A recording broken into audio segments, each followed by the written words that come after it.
ناظرین، ہم گفتگو سن رہے ہیں ڈاکٹر مرتضیٰ مغل صاحب کی. موضوع جو ہے وہ ہے عورت کا مقام قرآن کی روشنی میں اور اسلام کی نظر میں. اور اب ہم ڈاکٹر مرتضیٰ مغل صاحب سے پوچھیں گے کہ جو عورت کا رتبہ اور مقام ہے وہ کیا ہے. ڈاکٹر صاحب، ایک یہاں ہم بکھرے ہوئے خیالات جو ہیں وہ بہت پائے جاتے ہیں، لیکن آپ تھوڑا سا ہمیں یہ بتائیں کہ عورت بحیثیت ماں، بحیثیت بیوی، بحیثیت بیٹی، بہو، ان کا اسلام میں کیا مقام ہے اور سیرت رسول سے ہمیں کیا سبق ملتا ہے؟ جی، سب سے پہلے تو دیکھیں نا جی، اسلام سے پہلے خواتین کو دیکھا جائے کہ ان کا کیا مرتبہ تھا. آپ کمپیریٹیو انالیسس کریں گے تب پتہ چلے گا. اسلام نے جتنی عزت، توقیر، عظمت عورت ذات کو دی ہے، میرا نہیں خیال کہ کائنات میں کبھی بھی ایسا ہوا ہو کہ اتنی عزت دے دی گئی ہو. اسلام سے پہلے دیکھیں ان کو زندہ درگور کیا جاتا تھا، اور قرآن شاہد ہے وَإِذَا الْمَوْءُودَةُ سُئِلَتْ بِأَيِّ ذَنبٍ قُتِلَتْ، کہ پوچھا جائے گا ہے جی کہ اس سے، عورت سے، کہ بچی سے، کہ بھئی تجھے کس جرم میں قتل کیا گیا تھا. اور معاشی حقوق کی یہ حالت تھی اسلام سے پہلے کہ عورت محض ایک لونڈیوں کا سا کردار تھا، جو آپ ڈراموں میں بھی دیکھتے ہیں کہ حرم میں 100 رکھی ہوئی ہیں، اور وہ جیسا بھی معاملہ ان کا معاشی طور پہ وہ نہ کما سکتی تھیں، نہ بچا سکتی تھیں، نہ کوئی کچھ مال اپنے ذمے اپنے حصے میں لے. اور مرد اگر ظلم کرتا، عورت مظلوم ہوتی، عورت کو ظلم کا بدلہ لینے کا کوئی حق نہیں، کوئی اختیار نہیں، کوئی ادارہ ہی نہیں تھا.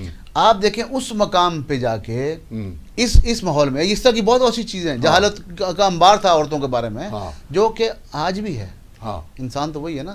لیکن اسلام نے، ہم نے دیکھنا کہ قرآن، اسلام اور محمد رسول اللہ صلی اللہ علیہ وسلم نے اس ہستی کو کیا رتبہ دیا ہے. سب سے پہلے تو آپ کہہ رہے ہیں ماں، جیسا آپ نے کہا، میں نے پہلے بھی عرض کی کہ ماں ایک جنت.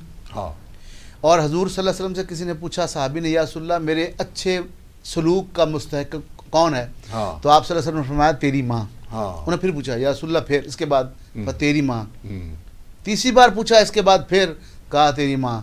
چوتھی بار بھی صحابی تھے، انہوں نے پھر پوچھا، یا رسول اللہ اس کے بعد کون؟ تو کہا تیرے والد. اب مجھے بتائیں، 3 اور 1 کا تو ریشو کر دیا، 3 گنا اوپر ماں چلی گئی. ماں کو جنت قرار دے دیا گیا.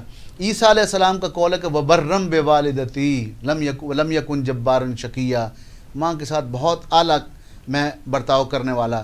حضور پاک صلی اللہ علیہ وسلم کے دور میں بہت سے واقعات ہیں. میں ایک واقعہ آپ کو سنانا چاہتا ہوں کہ ایک بندہ فوت ہو رہا تھا، اس کی ماں آئی کہ یا رسول اللہ اس کا دم نہیں نکلتا، جیسے آج بھی ہم دیکھتے ہیں نہیں نکلتا، تو کچھ کیجئے. تو آپ نے فرمایا کہ تیرا نافرمان تو نہیں؟ ان کا ہاں نافرمان تو ہے، اور شدید نافرمان ہے. تو ان کا پھر معاف کر دے. ان کا نہیں، معاف نہیں کرتی، آپ ایسا کچھ کریں کہ دم شم نکل جائے. تو حضور صلی اللہ علیہ وسلم نے وہ نہیں مانی، اس نے کہا نہیں میں معاف تو نہیں کرتی. تو معاف نہیں کرتی تو حضور نے کہا اس کے لیے آگ کا لکڑیاں جلاؤ اور اس کو اٹھا کے اس میں پھینک. تو عورت پریشان ہو گئی کہ میرا بیٹا ہے، یہ کیا ہوا؟ تو آپ نے فرمایا اگر تم معاف نہیں کرتی تو اس کا انجام یہی ہونا چاہیے اور یہی ہوگا. تو اس نے پھر معاف کیا. یعنی کہ دنیا میں اللہ کے رسول نے ایک چیز ثابت کر دی کہ ماں وہ ہستی ہے کہ جس کی تعظیم رسولوں پہ بھی لازم ٹھہری.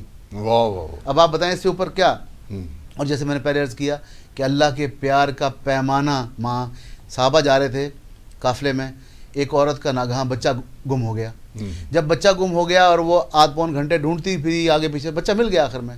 تو وہ جو ایک ماں کا پیار، ہم باپ ہیں، ہمارا بھی ایک پیار ہے اپنی اولاد کے لیے، اور آپ اور ہم سمجھتے ہیں کہ بہت پیار ہے، لیکن ماں تو کمال کی چیز ہے، 3 گنا اوپر کر دیا. اسی لیے تو ڈھونڈتی پھری، جب وہ بچہ مل گیا تب وہ عورت، حضور دیکھ رہے، عورت بچے کو چپت بھی لگا رہی پیار سے، برا بلا بھی بول رہی، اور اس کو چوم چاٹ بھی رہی، اور آنکھوں سے آنسو بھی جا رہی ہیں. جی، تو حضور نے صحابہ کو مخاطب کیا اور کہا کہ دیکھو اس کا بچہ، اور جو صیغہ استعمال کیا، استعارہ استعمال ہو، یہ کہ دیکھو اس کا بچہ راہ گم کر گیا تھا. ہیں جی، تو جب ملا ہے تو دیکھو کیسے پیار کر رہی ہے. تو تمہارا رب اس ماں سے بھی 70 گنا تم سے زیادہ پیار کرتا ہے. جب تم گمراہ ہو کر واپس اس کی طرف آتے ہو تو وہ بھی تم سے ایسے ہی پیار کرتا ہے، نظر نہیں آتا. ٹھیک ہے. اب آپ دیکھیں نا، یہاں ہمارے یہاں پٹوار میں تو یہ کلچر ہے کہ کسی استاد نے کہا پڑھ الف، انہوں نے کہا الف، انہوں نے کہا پڑھ بے، انہوں نے کہا، حالانکہ وہ جاہل آدمی تھا، کہا ماری بے نانا کہ نہیں میں مار سکیں. یعنی کہ وہ بے کے نام سے، اماں کے نام سے اتنے زیادہ مطلب ان کو پیار ہے.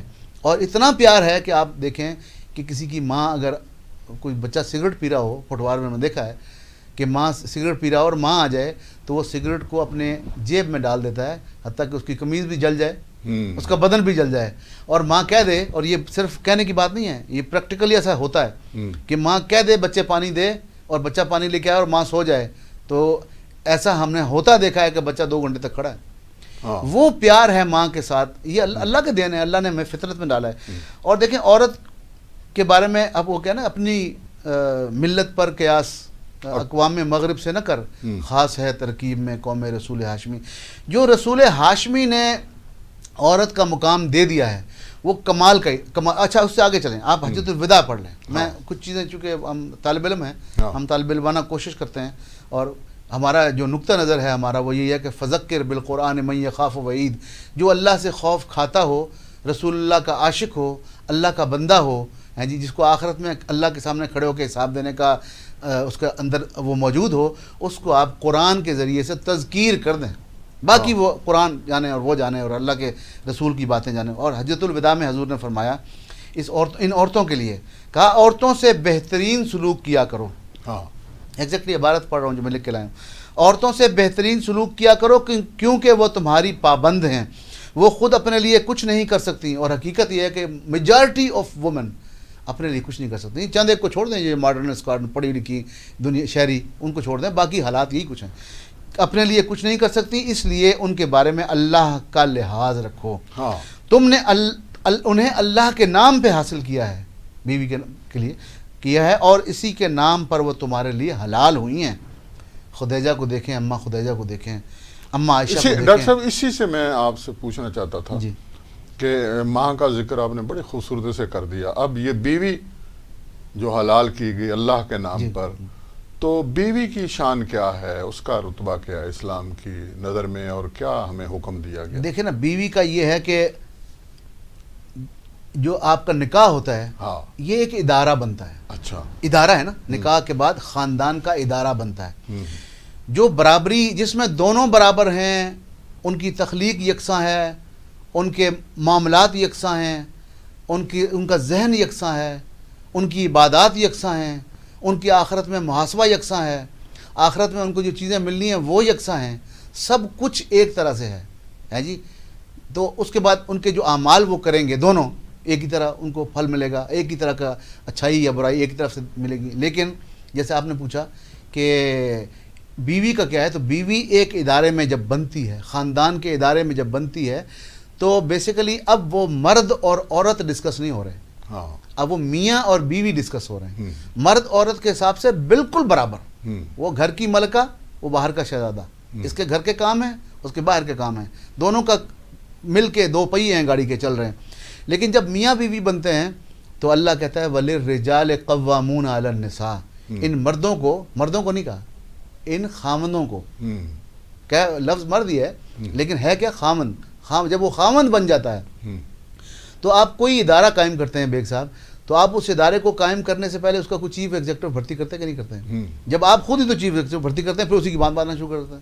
ٹھیک ہے, اب یہ نہیں کہ وہ جو چیف ایگزیکٹو ہے وہ مارکیٹنگ ہیڈ سے کوئی خلقت میں بڑا ہے, عقل میں بڑا, ایسا نہیں ہے. تھوڑا سا تجربہ زیادہ ہوگا, یا اس کا جو انداز ہے, اس کی جو علم ہے, اس نے جو چیزیں پڑھی ہوئی ہیں, جو تجربے میں یا ٹریننگ اس نے کی ہوئی ہے وہ زیادہ ہے. ٹھیک ہے جی. تو اسی طرح مرد اور عورت میں خلقت میں کوئی مسئلہ نہیں ہے, ان کے اسٹائل میں, ان کے معاملات میں, ان کے ذہن میں کوئی پرابلم نہیں, دونوں برابر. لیکن جب میاں بیوی بنیں گے تو ایک کو سربراہ بنانا پڑے گا نا, تبھی خاندان چلے گا, تبھی وہ ادارہ چلے گا, تبھی وہ کمپنی چلے گی, تبھی وہ ملک چلے گا. ہم صدر کو بھی تو خود بناتے ہیں, پھر بات مانتے ہیں. تو الرجال قوامون علی النساء, ان مردوں کو یعنی کہ ان شوہروں کو اللہ نے قوام بنایا بما. اچھا, یہ نہیں ہے کہ مردوں کو ہر عورت پر جو نہیں, اگر جو اس ادارے میں آئے, جو اس ادارے میں, اس شوہر کو حق دیا گیا ہے کہ وہ قوام ہے. ایسا ہی ہے. اس کی مثال ایسے ہے کہ اگر مردوں اور عورتوں کو کہا جا رہا ہوتا تو پھر باپ اور بیٹا, یا باپ اور بیٹی, ماں اور بیٹا, تو ماں اوپر ہے کہ بیٹا اوپر ہے؟ ماں تو عورت ہے, ماں اوپر ہے, ماں کے پاؤں میں جنت ہے. ٹھیک ہے جی. تو یہ وہ نہیں. اور اگر اس کو دیکھا جائے تو اللہ نے کہا جب تم وراثت بانٹتے ہو تو دونوں ماں باپ اگر زندہ ہوں تو وَلِكُلِّ هُمَ السُّدُسُ, ہاں جی، ان کو دونوں کو 1/6 ملے گا. کیوں؟ وہ تو عورت ہے، مرد ہے، اس کو آدھا ملنا چاہیے، جبکہ بیٹی کو آدھا مل رہا ہے. وہ یہ چیزیں مطلب ہم انڈرسٹینڈ نہیں کر پا رہے. ہمیں یہ سوال جان کے ہمارے لوگوں نے پیدا کر دیے ہیں اپنی نالائکی سے. لیکن جب آپ اس کو جواب قرآن سے لیتے ہیں تو دیکھیں نا، یہ بھی تو کہا گیا دونوں میاں بیوی ایک دوسرے کے لباس ہیں، اس کا کیا؟ نہیں دیکھیں، وہ لباس کا بھی آتا ہوں. یہاں یہ ختم کریں کہ قوام کیوں بنایا، اس کی لاجک میں خود قرآن سے پیش کرنا چاہتا ہوں. کیوں؟ وَبِمَا أَنفَقُوا مِنْ أَمْوَالِهِمْ، وہ اپنے مال میں سے خرچ کرتے ہیں خاندان پہ. یعنی کہ دیکھو نا، بیوی کا نان نفقہ اس کے ذمہ ہے، بیوی کی ہاری بیماری اس کے ذمہ ہے، بیوی کا میڈیکل اس کے ذمہ ہے، بیوی کا تحفظ اس کے ذمہ ہے. بیوی کے سارے مالی معاملات میں مرد کو لازماً پورا کرنا ہے، اور اگر وہ کام نہیں کرے گا تو اس کو عدالت پوچھے گی. بیوی ایک کام بھی نہ کرے، حالانکہ وہ سب کام کر سکتی ہے، ایک بھی نہ کرے ان میں سے کوئی کام پورا نہ کرے، اس کو کوئی نہیں پوچھے گا. اس کے ذمہ ڈاکٹر صاحب اگر وہ مرد جو ہے وہ نکھٹو ہے اور کما بھی بیوی رہی ہے، بچوں کو بھی وہی سنبھال رہی ہے، تو پھر اس آیت جو ہے وہ کس طرح لاگو کریں گے؟ ایکسیپشنز ہر جگہ ہوتی ہیں. قرآن جب بات کرتا ہے تو جنرلٹی میں بات کرتا ہے، ایکسیپشن کی بات نہیں کرتا. اچھا، ایکسیپشنز ایسے ہو جائیں گی، کسی کا گھر کا بڑا فوت ہو گیا ہے، بچے چھوٹے ہیں، ماں موجود ہے، اب مجھے بتائیں کہ کون قوام ہو جائے گا؟ خود بخود ماں قوام ہو جائے گی، اس کی بات چلے گی. مطلب وہ ایکسیپشنز ہیں. ہاں جی، یہاں کہا کہ کیونکہ وہ خرچ کرتا ہے، کیونکہ حفاظت کرتا ہے، اس کی ذمہ داری ہے. اور یہاں عورتوں کو کہا فالصالحات قانتات حافظات للغیب. 3 خوبیاں عورتوں میں ہونی چاہیے. اب اس ادارے کے اندر جیسے سی ای او کے نیچے ایک بندہ آ کے سی ای او کو کچھ کہہ تو نہیں سکتا نا، اس کے پاس ٹرمینیشن کا پاور ہے، اس کے پاس ریزگنیشن کا پاور ہے، دونوں وہ ٹھیک ہے نا. اسی طرح سے اس ادارے میں بھی مرد طلاق دے سکتا ہے، عورت خلا مانگ سکتی ہے، مطالبہ کر سکتی ہے. تو وہ کہا کہ وہ نیک عورتیں، وہ فرما بردار عورتیں، وہ اس خامدوں کے رازوں کی حفاظت کرنے والی عورتیں، یہ ان کو ہونا چاہیے. اور واللاتی تخافون نشوزہن، اور جن عورتوں سے آپ یہ سمجھیں کہ یہ سرکش ہو گئی ہیں، یہ ادارے کو ہی برباد کرنے پہ تل گئی ہیں، تو ان کے بارے میں بھی یہ کہا کہ فائزوہن، ان کو واعظ کرو، نصیحت کرو اور بار بار کرو. اور وہجروہن فی المضاجع، ان کے بستروں سے اپنے آپ کو علیحدہ کر لو تاکہ ان کو تھوڑا سا احساس پیدا ہو. اور پھر بھی دیکھیں کہ یہ بالکل ادارے کو برباد کرنے پہ تل گئی ہے، تو پھر کورٹ بھی سزا دیتی ہے، بزرگ بھی سزا دیتے ہیں، تو میاں کو بھی ایک حق دے دیا گیا کہ وضربوہن، تو ان کو تھوڑا سا سزا دو. تشدد کا نہیں اجازت؟ نہیں تشدد اس سے جو لوگ یہ مراد لیتے ہیں کہ اس کو آپ ماریں پیٹیں، وہ نہیں ہے، ایسا نہیں، احساس دلانے کے لیے ہے. اور یہ بھی کہا حضور صلی اللہ علیہ وسلم نے کہ دیکھو اس کے نشان بھی نہ پڑے، ہڈی بھی نہ ٹوٹے، ایسے بھی ہم نے سنا ہے. اور یہ بھی کہا کہ جب اگر وہ واپس آ جائے تو ان کے ساتھ بہت اچھا برتاؤ کرو. حضور نے کہا خیرکم لأہلی، تم میں سے بہترین لوگ وہ ہیں جو اپنے گھر والوں کے ساتھ اچھے ہیں. وَأَنَا خَيْرُكُمْ لِأَهْلِي، اور میں اپنے گھر والوں کے ساتھ بہت اچھا ہوں. آپ اماں عائشہ کے ساتھ کھیلتے تھے، رسول ہیں اللہ کے، ہیں جی، کھیلتے تھے. آپ دیکھیں کہ میں آپ کو حضور صلی اللہ علیہ وسلم کے بارے میں 1-2 چیزیں اگر آپ اجازت دیں تو میں لکھ کے میں مجھے صرف تھوڑا سا اس کے اوپر پھر تفصیل سے بھی بات کرتے ہیں. جی. تو اسی میں آپ جو ہے وہ ذرا بتائیں کہ مرد اگر جو ہے وہ گمراہ ہو جائے، بدکار ہو جائے، بیوی کے سامنے سارا کچھ کر رہا ہو، تو بیوی کو کیوں نہیں اختیار کہ اسے مارے؟ بیوی کو اس لیے اختیار نہیں کہ اگر میں بیٹا ہوں اور میرے ایک والد صاحب ہیں اور خدا نہ خواستہ وہ چرسی ہو گئے ہیں، بدکاری تو خیر بہت بری بات ہے، کچھ غلط ہو گئے ہیں اور مجھے پتہ چل رہا ہے کہ غلط ہو گئے ہیں، زمانہ بھی جان رہا ہے، اب میں ان کو تھپڑ مار سکتا ہوں؟ کوئی بھی ذی شعور آدمی نہیں کہے گا نہیں تھپڑ نہیں مار سکتے. قرآن بھی یہ کہتا ہے. کیا کر سکتا ہوں آپ بتائیں نا؟ یہی کچھ کر سکتا ہوں کہ میں ان کے ساتھیوں کو کہوں، ان کے بزرگوں کو کہوں، جن کو وہ سنتے ہیں ان کو کہوں کہ ابو کو ذرا سا پلیز گائیڈ کریں، یہ غلط جا رہے ہیں. اسی طرح سے اگر کوئی ادارے کا سی ای او غلطی کرتا ہے تو نیچے والا اٹھ کے اس کو تھپڑ مارے گا؟ نہیں مارے گا، بتائے گا، سمجھائے گا، لکھے گا، موٹیویٹ کرے گا، اس کو دلائل دے گا.